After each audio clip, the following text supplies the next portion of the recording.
একটা ভোট জেনে শুনে অপাত্রে ভুল জায়গায় কয়টা টাকার বিনিময়ে কিংবা সামান্যহীন স্বার্থকে ঘিরে কিংবা আপনি ইচ্ছাকৃত হোক অথবা কোনো স্বার্থের কারণে হোক আপনি যদি ভুল জায়গায় প্রয়োগ করেন তাহলে আপনি জুলুম করলেন। এই একটা জুলুম কিয়ামতের দিন আপনার কাছে বহুমুখী অন্ধকার হয়ে উপস্থাপিত হতে পারে। সম্মানিত মুসল্লিয়ানে কেরাম, সামনে জাতীয় নির্বাচন। দেশের সর্বস্তরে প্রত্যেকটা মানুষের মাথায় মনে মগজে নির্বাচন ঘিরে নানা জল্পনা কল্পনা, শঙ্কা, আশা, ভাবনা। বিশেষ করে বাংলাদেশের মতো যে সমস্ত দেশে বা সমাজে সর্বস্তরের সাধারণ মানুষ দেশের কল্যাণ চায়, ভালো চায়, মঙ্গল চায়, কিন্তু তেমন কোনো ভূমিকা রাখবার সুযোগ থাকে না, সেই মানুষগুলোর কাছে নির্বাচনই হলো একমাত্র ভূমিকা যেখানে তার কিছুটা মতামত দেওয়ার, মতামত প্রকাশ করবার, রাষ্ট্র পরিচালনার সিদ্ধান্ত গ্রহণ করবার ক্ষেত্রে রাখবার সুযোগ আছে। এজন্য নির্বাচনকে ঘিরে এত উৎসব, এত উৎসাহ, এত আগ্রহ যে মানুষের আর তো কিছু করার নাই, অন্তত এখানে কিছু করবার চেষ্টা সাধারণ মানুষ করে। গণতান্ত্রিক সমাজে এই নির্বাচন অত্যন্ত গুরুত্বপূর্ণ। যদিও সংখ্যাগরিষ্ঠ মানুষ এদেশের মুসলমান, আর ইসলাম নেতা নির্বাচন করার ক্ষেত্রে গণতান্ত্রিক এই প্রক্রিয়াকে ঠিক এইভাবে সমর্থন করে না। ইসলাম মানুষকে, মানুষের মতামতকে গোনার চাইতে মতামতকে ব্যক্তিভেদে মূল্যায়ন করবার মতে বিশ্বাস করে। আমরা যদি দেখি নবী করিম সাল্লাল্লাহু আলাইহি সাল্লামের ওয়াফাতের পর তখন মুসলিম রাষ্ট্র মদিনাকে কেন্দ্র করে যেটা গড়ে উঠেছিল, সেটার খলিফা নির্বাচন করার ক্ষেত্রে কি প্রক্রিয়া অবলম্বন করা হয়েছিল এবং তারপর আরও তিনজন খলিফা তাদেরকে নির্বাচন করার ক্ষেত্রে কি কি প্রক্রিয়া অবলম্বন করা হয়েছিল, আমরা কোরআন এবং হাদিস, ইসলামের ইতিহাস ঘাটলে সেগুলো বিস্তারিত জানতে পারবো। শুধু একটি কথা বলেই আমরা এ বিষয়ের ইতি টেনে আমাদের মূল প্রসঙ্গে ফিরে যাব। সেটি হলো গণতান্ত্রিক সমাজে বা গণতন্ত্রের এই পদ্ধতিতে, এই সিস্টেমে মানুষের মতামত গণনা করা হয়। অর্থাৎ একজন বিশ্ববিদ্যালয়ের শিক্ষক, তার মতামত আর একজন একেবারে খেটে খাওয়া দিনমজুর কিংবা শিক্ষাবঞ্চিত মানুষের মতামতের ভ্যালু এক। একজন বিশ্ববিদ্যালয়ের প্রফেসর পলিটিক্যাল সায়েন্স পড়ান, দেশের অনেক গুরুত্বপূর্ণ কোর জিনিসগুলো জানেন, বুঝেন, এই লেভেলের একজন মানুষ, একজন বুদ্ধিজীবী, একজন বিচক্ষণ, একজন দূরদর্শী, একজন জ্ঞানী, তার ভোটের যে মূল্য একেবারে সাধারণ কোনো মানুষ যিনি হয়তো শিক্ষাবঞ্চিত, যিনি হয়তো অনেক কিছু বোঝেনও না, তার ভোটের মূল্য সমান। একজনের বয়স মাত্র 18 বা 19, আরেকজন অনেক অভিজ্ঞ, অনেক পোড় খাওয়া, অনেক বিচক্ষণ, অনেক দূরদর্শী, অনেক কিছু দেখার সুযোগ হয়েছে, বোঝার সুযোগ হয়েছে। এই দুজনের ভোটে গণতান্ত্রিক সিস্টেমে কোনো পার্থক্য নাই। অর্থাৎ ভোট গণা হবে, কে দিয়েছে এটা গুরুত্বপূর্ণ না। এখন 10 জন সাধারণ মানুষের মতামত, কোনো কোনো ক্ষেত্রে একজন এক্সপার্টের মতামত ওই 10 জনের চাইতে গুরুত্বপূর্ণ হতে পারে কি পারে না। আমরা ইসলামের ইতিহাসে নবী করিম সাল্লাল্লাহু আলাইহি সাল্লামের ওয়াফাতের পর খলিফা নির্বাচনের সময় লক্ষ্য করেছি যে এখানে ভোট মূল্যায়ন করা হয়েছে, ভোটের কোয়ালিটি বিবেচনা করা হয়েছে, শুধু কোয়ান্টিটি না। গণতান্ত্রিক সমাজে ভোট শুধু কোয়ান্টিটি বিবেচনা করা হয়, কোয়ালিটির কোনো ভ্যালু এখানে নাই। এটা একটা পার্থক্য। এখন আপনি যে কোনো ক্ষেত্রে, আপনি একটা অফিস পরিচালনা করেন, একটা গুরুত্বপূর্ণ ডিসিশন নেবেন, তো সেখানে পলিসি মেকার, অনেক দূরদর্শী, অনেক এক্সপার্ট একজন মানুষের একটা মতামত দেখা যাবে সবার সিদ্ধান্তের চাইতে গুরুত্বপূর্ণ হতে পারে। তো এটা একটা মৌলিক পার্থক্যের জায়গা। তারপরও আমাদের দেশ, গোটা বিশ্বের বিভিন্ন দেশ আজ গণতান্ত্রিক বিধি ব্যবস্থা দ্বারা পরিচালিত। একজন মুসলিম হিসাবে আমাদের স্বপ্ন থাকা উচিত আমাদের ব্যক্তি, আমাদের পরিবার, আমাদের রাষ্ট্র তথা আল্লাহর এই সৃষ্টি জগৎ, বিশেষ করে এই পৃথিবী, কোরআন এবং হাদিস আমাদেরকে যে পদ্ধতি বাতলে দিয়েছে সেই পদ্ধতি অনুযায়ী পরিচালিত হবে। এই স্বপ্ন, এই আগ্রহ একজন মুসলমান হিসেবে প্রত্যেকের মনে লালন করা উচিত এবং কর্তব্য। এবার আসুন মূল প্রসঙ্গে ফিরে আসি। গণতান্ত্রিক সমাজে যেহেতু নির্বাচনটাই সবচেয়ে গুরুত্বপূর্ণ, এই জন্য নির্বাচনকে ঘিরে আমাদের উৎসাহ বা আমাদের আগ্রহ, উৎসব এগুলোর কোনো শেষ নাই, বিশেষ করে যখন আমাদের আর কিছু করার থাকে না। পৃথিবীর অনেক উন্নত দেশ আছে, যেমন সুইজারল্যান্ডের কথা আমি বিশেষভাবে বলতে পারি, সেখানে যাওয়ার সুযোগ হয়েছে আমার, এবং সেখানকার সমাজের কিছু প্রচলিত সিস্টেম সম্পর্কে জানার সুযোগ হয়েছে।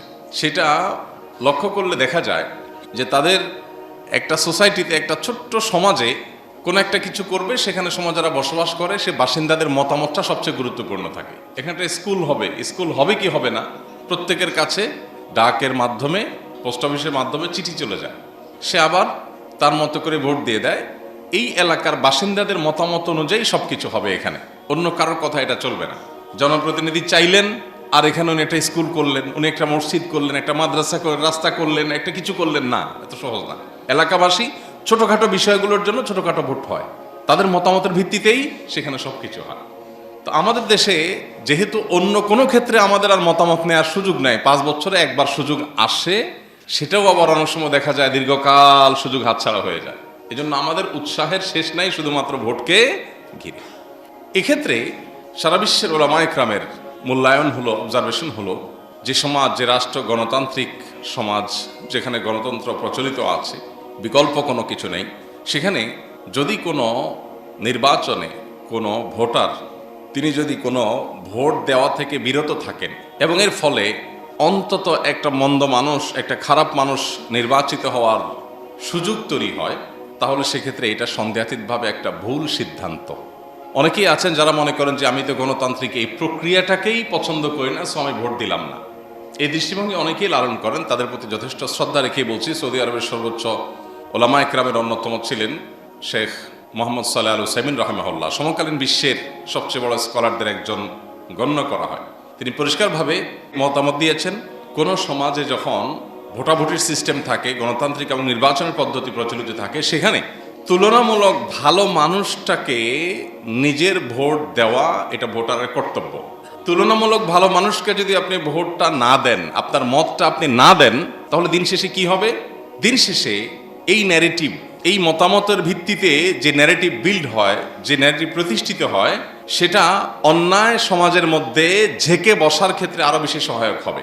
দিন শেষে খারাপ মানুষরা বলবে, কই এই যে এত পার্সেন্ট ভোট পাওয়া গেছে, অতএব মানুষ তো এটাই চায়, বোঝা যাচ্ছে। আপনি যে কি চান সেটা তো আপনি বোঝাবার কোনো সুযোগ তৈরি করেন নাই। আপনি একজন সৎ, একজন ভালো মানুষকে ভোট দিতে গিয়ে যদি আপনার মনে হয় লোকটা জিতবে না, তাও আপনার কিছু আসে যায় না, তাকে জেতানো আপনার দায়িত্ব না। আপনার দায়িত্ব হলো সঠিক জায়গায় সঠিক সিদ্ধান্তটা দেওয়া। সঠিক জায়গায় সঠিক সিদ্ধান্তটা যদি আপনি দেন, আল্লাহর কাছে আপনার দায় থাকলো না, এবং সেই সাথে আপনি যেই মতকে বিশ্বাস করেন সঠিক বলে, সেই মতের পক্ষে একটা মতামত কাউন্ট হয়ে গেল।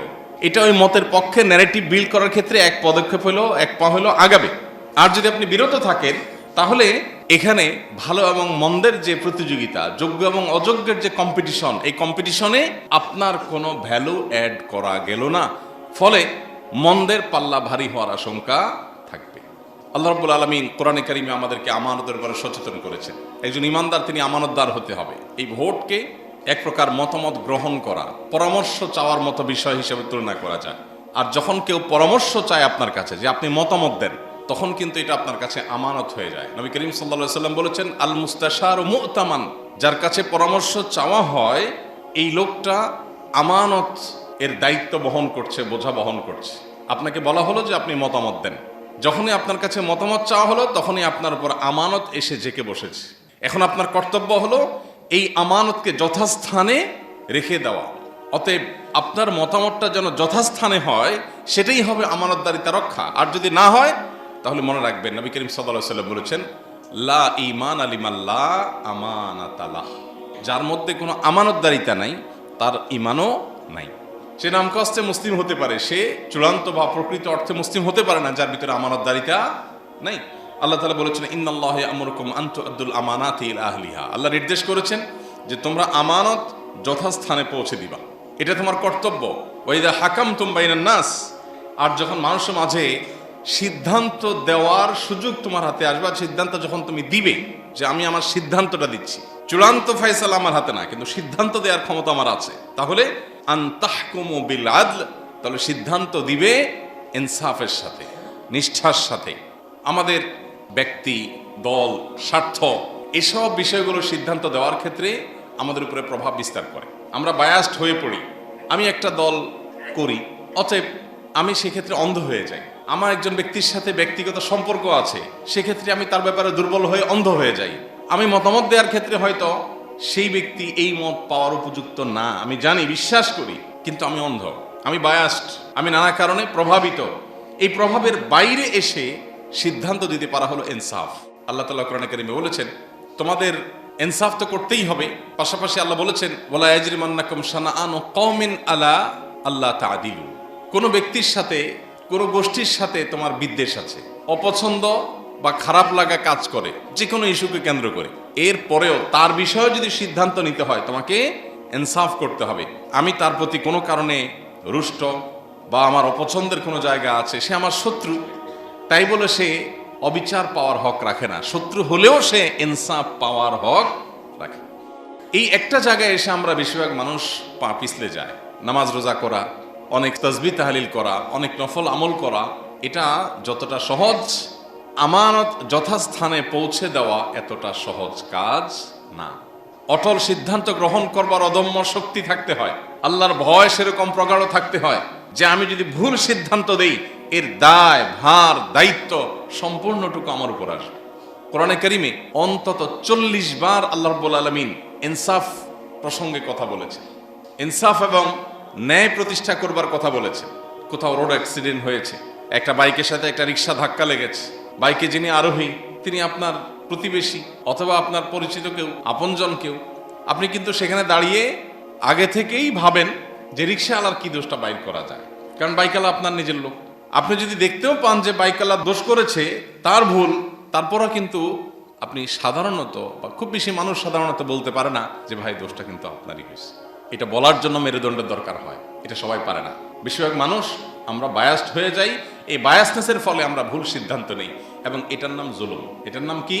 জুলুম। জুলুম শুধু মানুষকে মারা পিটাই জুলুম না, জুলুম শুধু একজনের টাকা ছিনতাই করাই জুলুম না। ইদা বুসিদাল আমরু ইলা গায়রি আহলিহি ফান্তাদিরিস সাআহ, এটা যেমন একটা হাদিস রয়েছে, অপরদিকে জুলুম প্রসঙ্গে আরেকটা গুরুত্বপূর্ণ সংজ্ঞা আছে, সেটা হলো ওয়াদউ শাইই ফি গায়রি মুহাল্লিহি জুলম। যথাস্থানে যথা জিনিস না রেখে অপাত্রে সে জিনিসটি রাখা, এটা জুলুম।